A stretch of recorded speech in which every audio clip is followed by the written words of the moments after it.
যাক গিয়ে আমার কি যায় আসে। ডিবিসির থেকে পাওয়ার সেক্রেটারি ছিল, ডিরেক্টর রিজিগনেশন করে দিয়েছে। সবই তো নিয়ে গেছে কলকাতা থেকে সরিয়ে। বাকি কি আছে? কলকাতায় একটা বিল্ডিং পড়ে থাকবে আর কলকাতার কথা শুনবে না, আর বাংলায় জল ছাড়বে, লোক মারবে।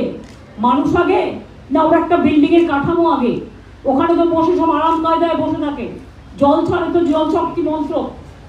আমার চিফ ইঞ্জিনিয়ার ছিল, পদত্যাগ করেছে ওখান থেকে। আমার পাওয়ার সেক্রেটারি ছিল শান্তনু বোস, পদত্যাগ করেছে। আমরা চাই না সেই অর্গানাইজেশন যারা জল ছেড়ে মানুষ মারে। ডিবিসি তো তৈরি হয়েছিল বন্যা থেকে মানুষকে বাঁচানোর জন্য। 4 লক্ষ কিউসেক, মেট্রিক কিউসেক টন তারা জল রাখতে পারত। আর আজকে 20 কোথায় নেমে এসছে? রাস্তার সমান নেমে এসছে।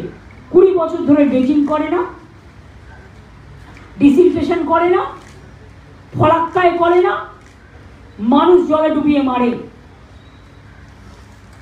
আমি তো বাংলাটাকে পাহাড় বানাতে পারবো না। দার্জিলিং এর একটা পাহাড় আছে, সেটাও তো ভুটানের জলে ডোবে, সেটাও তো নেপালের জলে ডোবে। জিওগ্রাফি তো আমি তৈরি করিনি, ইতিহাসও আমি তৈরি করিনি। আকাশও আমার হাতে নেই, বাতাসও আমার হাতে নেই, কিন্তু কেন্দ্রীয় সরকারের হাতে ডিবিসি আছে। তা থাকা সত্ত্বেও আমরা ওদের বারবার বলি, যখন তোমাদের 80% ভরে যাবে 10,000 করে করে ছাড়ো, যাতে মাটি সহ্য করতে পারে। একসাথে তুমি 5 লাখ ছাড়বে, কি করে মাটি সহ্য করবে?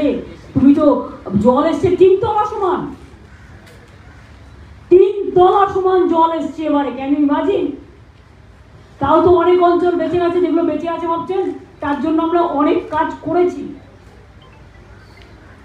আগামী দিনেও করব।